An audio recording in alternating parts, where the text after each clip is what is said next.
Happy Friday, guys. It is our last Friday before half term, and I think we're all feeling that it's going to be a well-deserved half term, okay? It's going to be a time not to have to sit in front of screens and not have to do this remote learning, and hopefully after half term, we'll have some more information for us about when we're coming back together into the classroom. But I would just like to say at this point, thank you so much for your continued hard work and all your efforts. I've had some wonderful examples of work being sent to me, and also a few people just letting me know that they've actually enjoyed this topic, which really made me smile. So guys, we're going to go straight into our daily review. Now we've got 5 tasks here. Some are going to take us right back when in our memory banks, and then come right up to date back into Death of a Salesman. So write your answers in your book. Remember, you don't need to use full sentences. If it's just a filling in the blank, you can record the key words. So we started this with this idea of theme, and that all writing has a blank. Now this is a P word. It's a synonym for conflict, and we writers write for its something beginning with R. So what are those 2 words? All writing has a and we write for its okay. Number 2, the problem with work seems to be that.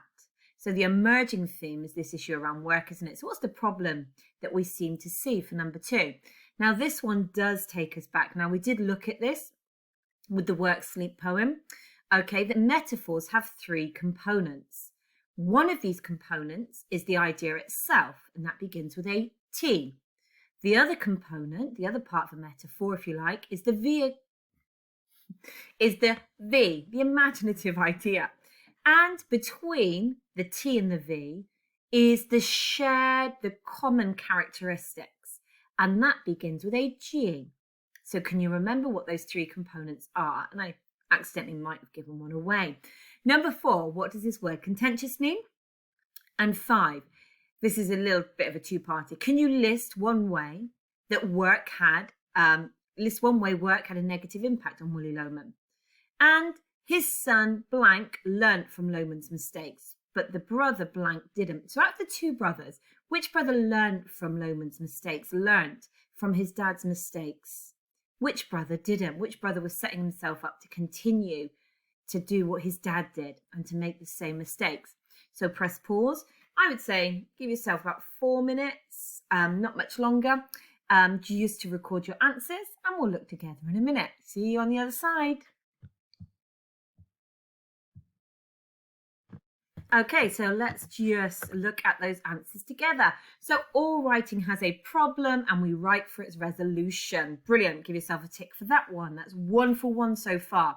Now I accept there's going to be variation of answers here, but the problem with work seems to be that it traps you, it changes you, it gives you the wrong dream.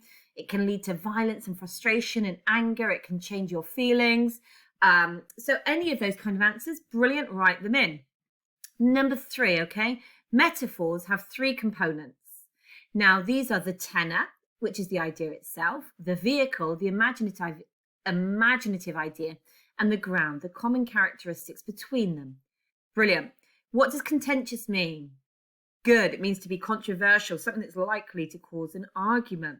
So actually it's quite contentious, quite a controversial statement to say that work is a trap, that we are slaves to work, because it suggests that we're trying to, create a revolution.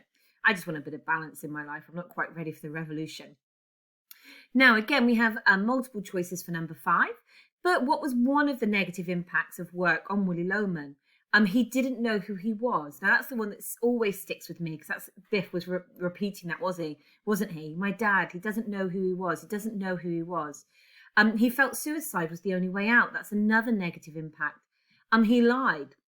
We saw yesterday that his wife believed he should have had lots of friends that were coming to the funeral. And we could infer behind that maybe he lied then. He had no friends. The negative impact of work meant he couldn't foster strong relationships with people. Now, it was his son Biff that learnt from Loman's mistakes. He learnt that his father didn't know who he was. He talked about his father having the wrong dream. But the other brother, Happy, didn't. He was, remember, angry with his brother. And he talks about, no, it's the good dream. It's the only dream to have, to be the number 1 man. So Biff looks to have learnt from his father's mistakes and is going to be free. And he actually even talks about moving away, maybe to pursue freedom. Happy, I'm staying right here. I'm going to be number 1. Brilliant. So give yourself a tick for those that you got right. And let's look at what we're doing. So our title today, The Importance of Theme, Death of a Salesman, Friday the 12th of February. Okay, so just going to get ourselves set up. If you're working on paper, it's just good to be intentionally organized and neat with our titles and our dates. If you're working on the screen, again, make sure you set that up. Now, we're going to be changing our focus today. We're going to think a little bit about how the playwright, Mr. Arthur Miller, is focusing us on that theme. And we're not going to look at every line in lots of detail. We're going to zoom right in on a key line. Now, this is quite reflective of GCSE, really, where you can choose the right quote that really kind of hinges a lot of the bigger ideas, because you would never be able to write about every single line in a play. You would never be able to write about everything every character says. So we look at GCSE at how do we always make the best choices, the judicious choices, the best kind of like top 3 or 5 quotes that we're going to learn and really know well. So we're going to just mirror that today. We're going to zoom in today on really thinking about one key quote in lots of detail. But that key quote, that key word and phrase actually really helps us talk about theme in quite a sophisticated way. In order to foreground that, we're just going to quickly remind ourselves then that we're really thinking about the teaching point. What does Arthur Miller want to teach us? What does he want to share with us? What does Arthur Miller want to say and want to contribute to the bigger conversation, the meta-narrative that was happening in the world around them? What is his message and theme? What aspect of society, of culture, nature, and human behavior and actions is he wanting us to look at and think about differently? And we've done lots, actually, thinking about what is being taught to us or presented to us in this Requiem. We've looked at the problem, the conflict, and the resolution. That's what we've done in the other lessons this week. So we're coming in here today. How are they focusing us on it? So how is the writer Arthur Miller focusing us on the problem, the conflict, and its resolution? And there's actually one quote in this whole Requiem that enables us to hit all of that. And for next week, looking forward, we're going to be thinking about why and then bringing the 3 texts together. So we're going to just have a little language checkpoint. Now, the first thing is that the text, the quote we're going to look at is a metaphor, and it does include, and to help us talk about this metaphor, we need to understand what abstract nouns are. So I would just like you to write down for me that abstract nouns name and label ideas, concepts, and feelings that cannot exist in a physical form. In other words, we cannot touch, smell, taste, or hear them. So often abstract nouns are words like these: love, fear, prejudice, and pandemic. Now, all of these are abstract nouns. Now, love and fear are labeling feelings. Okay? Now, feelings we cannot touch, we cannot smell, we cannot taste, we cannot hear. If you like, a lovely idea from our past is that actually our feelings sit in our bellies, in our guts. So I'm going to talk about how do we feel. I know in modern perceptions, we like to think about our feelings and our emotions coming out of our heart. But for a long time, people believed that our emotions were sat in our bellies. That's why we talk about our instincts and what does your gut tell you. But actually, love and fear as feelings cannot be touch, smell, taste, or hear. Now, where we got to be careful is that because we try and explain abstract nouns and abstract feelings in a way that other people can understand, we try to attach them to touch, smell, taste, hear. So we start to use things like similes and metaphors. Love is like a little bird. Love feels like a warm blanket.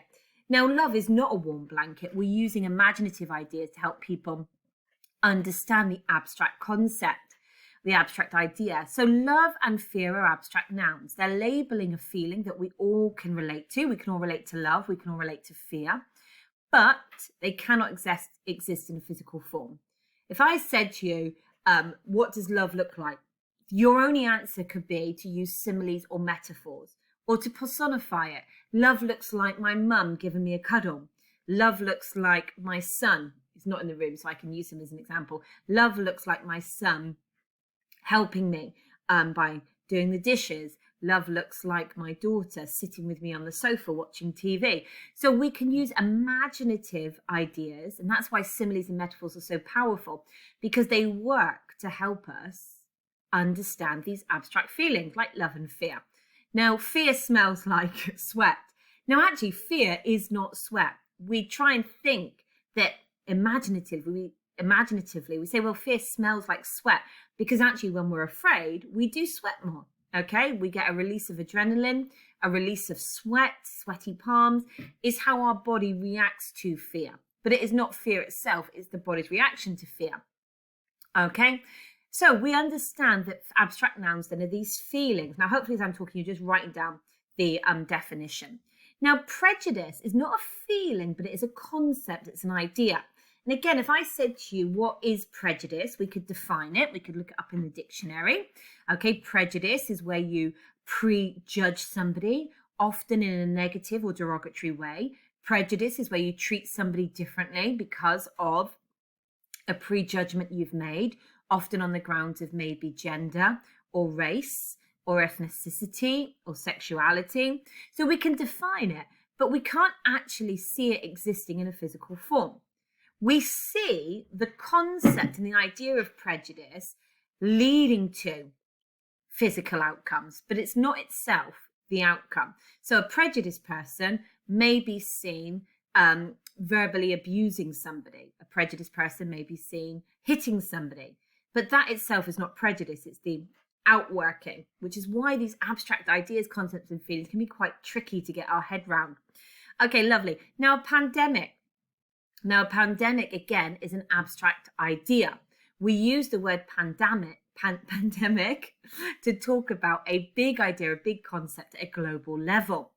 Okay, so for example, we can see that they are nouns because they are naming ideas, concepts and feelings. Love wins over hate. Now, we know nouns work as subjects within sentences and they answer the question what. So what wins over hate? Love does. Okay, now let's look at this one. The fear spread through the town. So here, fear is an abstract idea, an abstract feeling, but it goes with a the fear, which proves it's a type of noun. The fear spread through the town. Prejudice. We cannot ignore the impact of prejudice on our society. So their prejudice is embedded within that sentence, but it's still working as a noun. The prejudice, a prejudiced attack. And then a pandemic is a global event.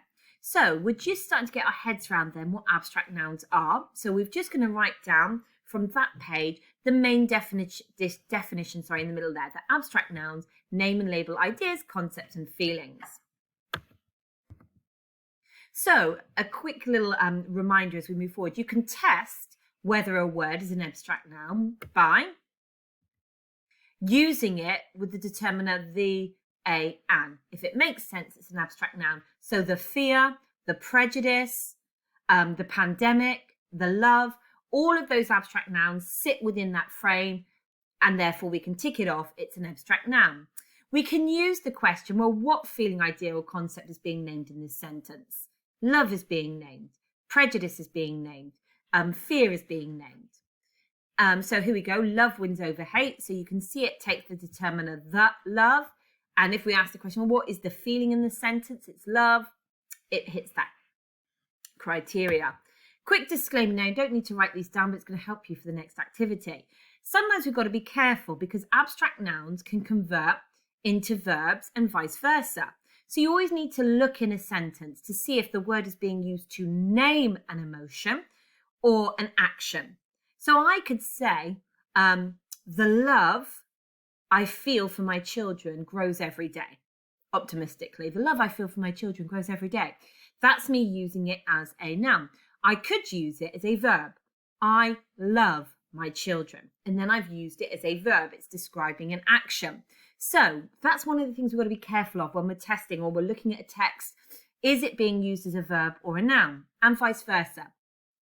A similar thing can happen with adjectives. Sometimes an abstract noun is turned into an adjective. So an abstract noun, worry. The worry took over her. She could not sleep at night versus she was worried or the worried girl. So they can change. This is why they're a bit tricky to spot. Second disclaimer, abstract nouns do create trigger responses, so don't get the two confused. So I've been telling you that abstract nouns cannot be touched. We can't smell them. We can't touch them, taste them, feel them. But somebody might say, well, I do feel love. But it's an internal feeling, yeah? And how you explain the feeling of love is often in an imaginative way. Because if I said to you, well, what does love feel like? The only way we can begin to explain that feeling, that abstract idea, is to connect it to other tangible things that we can see, think, taste, or feel. Well, love feels like a warm hug. Love feels like I would do anything for that person. So they are trickier ones, but they're such a key part of who we are, being able to name and own our feelings, our ideas, our concepts, that's where metaphors and other kinds of figurative language come from. They're a key tool in helping us. So from this page, okay, I don't need you to, I just want you to write down the two tests. So number one, test it's an abstract noun by using it with a determiner.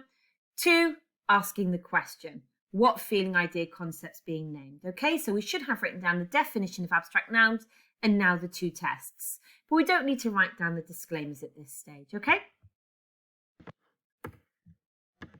Okay, so here we've got a group of words and I want you to sort them into two lists. Some are abstract nouns and in the other group other, which means they might be verbs, they might be adjectives, but I want you to look at these words and decide which ones are the abstract nouns, which ones would you say are other. Destruction, fracture, stability, broken, destructive, fear, worry, worried, afraid, violent, devastation, violence, devastated. Okay, so I want you to press pause and I just want you to work that group of words into two lists. Okay, so as you're sorting those words, remember you can use the two tests, the, a, or an, and ask the question, well, what feeling, idea, or concept is it really describing? Okay, are we ready? We're going to have a look at our answers together. So, okay. So everything in blue represents an abstract noun. So if you've got these in that list, give it a tick. Destruction. The destruction rocked the town. The destruction rocked the town. The destruction devastated the city. So destruction, the destruction. Fracture, the fracture broke through her heart. Her heart was a fracture of its former self. Stability is another abstract noun. Okay, now broken isn't a noun because it's adjective. Okay, and destructive is an adjective that comes from the abstract noun destruction. Now, good, we'd already used fear as an example, and I had verbally mentioned worry. So if you were listening, you might have seen these two quite quickly. Brilliant. So fear and worry are abstract nouns. But there we've got right next to worry, worried. That's what I was saying about that disclaimer moment, wasn't it? Is that sometimes they can be turned into verbs or adjectives. She was worried. Brilliant, but it has to be worry for it to be the noun. The worry caused by the pandemic made her weak and exhausted. Okay, afraid and violent are again adjectives. She was afraid, he was violent.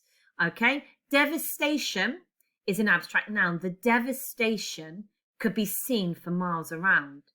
Violence is an abstract noun. Okay, now violence is an abstract noun. You might be thinking, yeah, but you can see when something violent happened. But how? You would have to qualify it. There was a moment of violence when he punched out. There was a moment of violence when he broke into. There was a moment of violence when he hit. There was a moment of violence when she attacked. So violence has to be linked to another physical action for us to anchor it. So it's what we call that abstract concept. So violence is really a concept, an idea that we then link to real physical actions to illustrate what we mean. Okay, and devastated, ending in an ED, is a verb, okay, linked to the idea of being destructive. So destruction, fracture, fear, devastation, worry, stability, and violence are our abstract nouns. Brilliant. So what's this got to do with Willy Loman? Because in this extract from the Requiem, there is this really powerful metaphor. And like I said, is that sometimes, and this is the same at GCSE, although you study whole plays, you will kind of try and distill, which means reduce down that play to some really key powerhouse, power-packed words or phrases, quotes that you learn that help you really illustrate key themes and ideas. And this is one of those powerhouse metaphors. There's so much in this. It's what we would call a really deep, a really rich metaphor. And when they start not smiling back, that's an earthquake. So we're going to just unpack this metaphor, okay? And we're going to think about a metaphor. And we're reminding ourselves with a metaphor, there are the two aspects. There is the tenor. Now, the tenor is the idea itself. And there is the vehicle, which is the imaginative idea. So in this metaphor, it says, and when they start not smiling back, that's the earthquake. That's an earthquake. So when they start not smiling back. Now, just quickly, just to hang that into the context of the scene. So this is Charlie speaking about Willy Loman and trying to explain maybe why he did this terrible thing, why he chose to kill himself. And he starts to create a picture, a bigger metaphorical picture of Willy's failure. That Willy as a salesman got to a place in his career where he was beginning to recognize that he was in a slump, if you like, that he was failing and not succeeding. And he uses this phrase to illustrate that. When they start not smiling back, that's an earthquake. So the they then are the group of people that Willy Loman, the salesman, is trying to sell to. And it's this image that at first we visualize, we can just see, he goes to the door, he's trying to sell to businesses, and they start not smiling back. In other words, they're not even pleased to see him. It's not even a polite thank you, but no thank you. They just even don't want to smile at him. They don't want to engage with him. So the idea is that the people that he's trying to sell to are not smiling back. And the metaphor to help us really understand the impact of that moment, the powerful impact of that moment, is that Charlie says, that is an earthquake. So the imaginative idea, the vehicle, is an earthquake. And the tenor, the idea itself, is the fact that they're not smiling. So we're going to do some individual work around each of these ideas, and then we're going to bring them together. So let's have a little look. Okay, so this is meant to represent which part? Is this the tenor or the vehicle? What's that face making you think of? An earthquake or not smiling back? Yeah. We're going to think about what it means then when they're not smiling back. So what I would like you to do is, in a minute, I'm going to give us about 30 seconds and I will be the clock. And in 30 seconds, I don't want you to overthink it. This is a gut moment, remember? Go with your feeling. Go with your gut. Don't overthink it. Not up here, down here from your gut. I want you just to list as many words or phrases that you'd associate with someone not smiling at you. What does it make you think? What does it make you feel? What do you think they're thinking or feeling? It could be anything. But if someone's not smiling at you, not smiling back at you, what do you associate with that moment, with that body language, with that idea? Now, I would really like you to try and include 3 abstract nouns in your bank of words that will explain the feelings and ideas it will cause. So how do you feel if somebody's not smiling at you? Rejection, hurt, unsure, nervous, worried, anxious. Now I'm starting to list words. Now in that list of words, there will be some abstract nouns.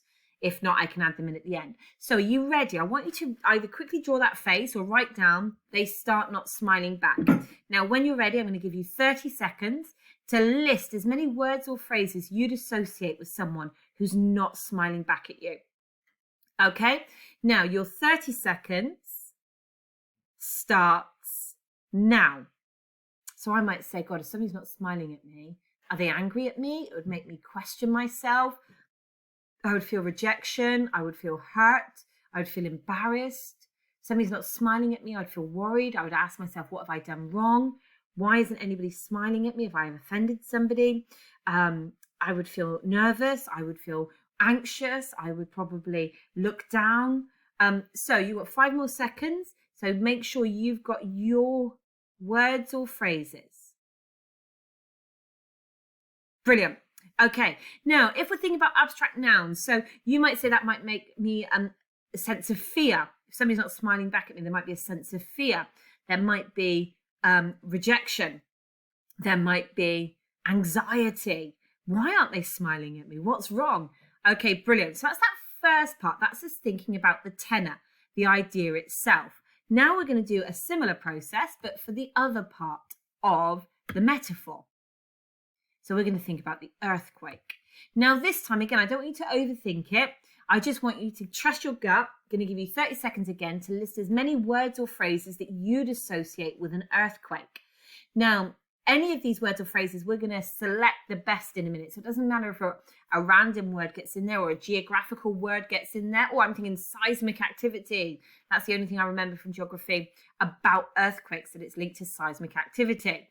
So that's my first word. So you're going to list down as many words as you'd associate with an earthquake, and your 30 seconds starts now. Also seismic, ground shaking, breaking, a fracture, devastation, broken buildings. Sometimes with earthquakes, gas is released.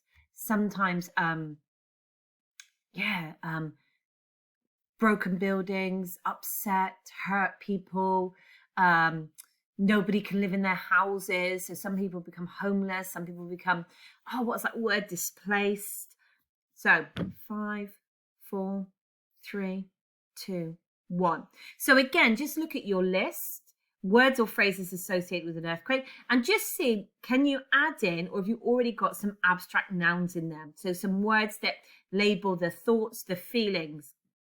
So an earthquake might create a feeling of instability. There might be the feeling of brokenness. Okay. And another abstract noun, anxiety. So make sure you've got your list. And just then we're going to show what we do with these lists. Okay. Okay, guys. So hopefully by the end of that activity, we're going to have some lists that kind of look like this. So we're going to have a group of words linked to they're not smiling. Okay, so if people are not smiling, that might be a sense of unhappiness. Now, they could be unhappy, but it's going to make me unhappy. There could be a sense of failure, a sense of worry, a sense of rejection. It might make me think, gosh, those people are really mean. So I've got my words linked to this not smiling part. Then over here on the vehicle part, I've got seismic activity. I've got this destruction. I've got the sense that things are unstable, of shaken, of weakness. And again, there were more that I was saying as we were doing this, if you like, live, but we've got these groups of words. Now, again, what I would say is your words don't have to be my words. But what I would also like at this point is if you had any gaps, if you've only got one word, that you choose 2 of mine from each circle. Okay? So this is what now has to happen with a metaphor. We've looked at each part separately. And there's one word that's missing, isn't it? And that word for us is, well, what is the common ground? Okay, so what is the common ground? So in other words, how can I bring my 2 ideas together? Now, I love using a little bit of a Venn diagram to show this. So look at this element in the middle. In other words, what words from here and what words from here could actually operate as being common ground, could be used to describe both the idea of not smiling and an earthquake. In other words, which of these words create a common set of characteristics, a common ground? Now, there's going to be words that we're going to have to get rid of. That you couldn't use the word seismic activity to describe people not smiling at us. So there's going to have to be words that we eliminate. Well, although it's a really good way to describe an earthquake, actually it's got nothing to do with, it's got no common ground with the idea of not smiling. So what we could say is unhappiness. Can an earthquake be associated with unhappiness? Could an earthquake be a cause of unhappiness? Yes or no? Yes. So we could move unhappiness. Now I'm just going to do it this way. Okay, just to show you, because you would be doing this at home. So I'm just going to move unhappiness into the middle. And I can just say that I've taken it from there into my common ground bank. Brilliant. But I also said, well, I can't use seismic activity, can I? That really is a really good word if we were just writing about earthquakes, but we're not. We're not doing a geography response. We're thinking about the common links. So what about destruction? Do you think people not smiling at you could be linked with the idea of destruction? tricky. Because some people say, well, he is destroyed, isn't he? There is a sense of destruction. He feels destroyed when he loses his sense of being good. So we could put it in there.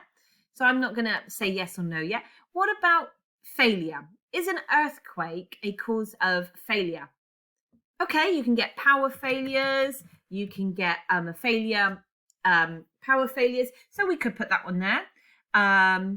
What about mean? Is an earthquake mean? Well, maybe not. It's not the best word. So we maybe aren't going to use that one.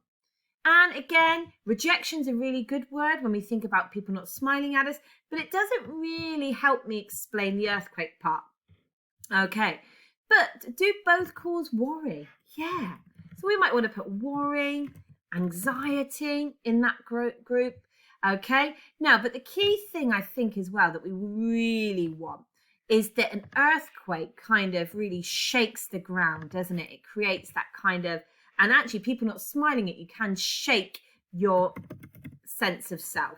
So shake and instability, the last two, I'm just going to borrow from both of those. So just type in to your middle now, the common ground, the words that you would use from both. Oh, look, it's doing this nice little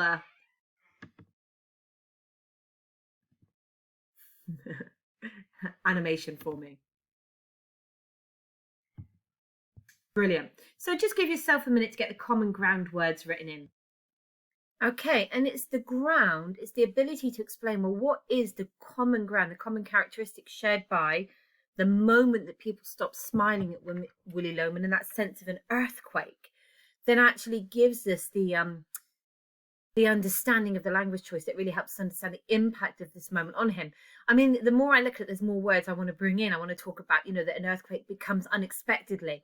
It takes away our foundations. And actually, the moment they're not smiling at him, it's exactly that same. It's unexpected. It takes his foundations out from under his feet. He finds himself unstable. He finds himself shaken. He's unable to do what he wants to do. It creates unhappiness and a sense of failure in him. So what we do with these, and this takes us to our end of the lesson then, is we can use that one really power-packed metaphor. Okay, so we can then use that ground, that common set of characteristics to help us write our final response. Now, bear those words in mind as we move across, okay? And we're going to start to just turn those ideas into a sentence, a series of sentences that unpacks the choice of language in a really detailed way. Again, this mirrors the expectation that comes in at GCSE, the understanding that you can say a lot about a little, that you can take one quote and it can illustrate a theme, an idea. Okay, so in this metaphor, the moment people stop smiling back is presented as being an earthquake because. So then we can start to say because it's a moment of great unhappiness. It's a moment that creates instability and brokenness. It's a moment that makes Willy Loman feel uncertain, that the ground beneath his feet begins to shake. If earthquakes are, then it suggests the moment people stop smiling back is sharing the same characteristics of. So this is getting you to talk about the ideas separately. Okay, so if earthquakes are, so again, we go back to that common ground though. So if earthquakes are unexpected moments, if earthquakes are unexpected moments of devastation, if earthquakes are unexpected moments of destruction, then it suggests the moment people stop smiling back is sharing the same characteristics of being unexpected and destroying Willy Loman's sense of self and sense of stability and sense of security.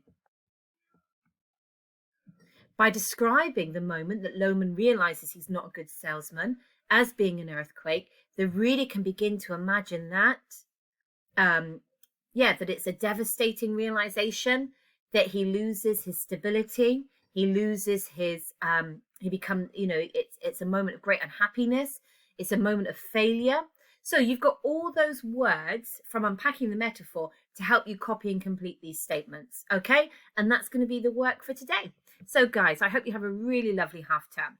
We have, I think, about one more, maybe 1.5 weeks left on this unit when we come back, and then we'll be moving on to something new. So thank you for working so hard.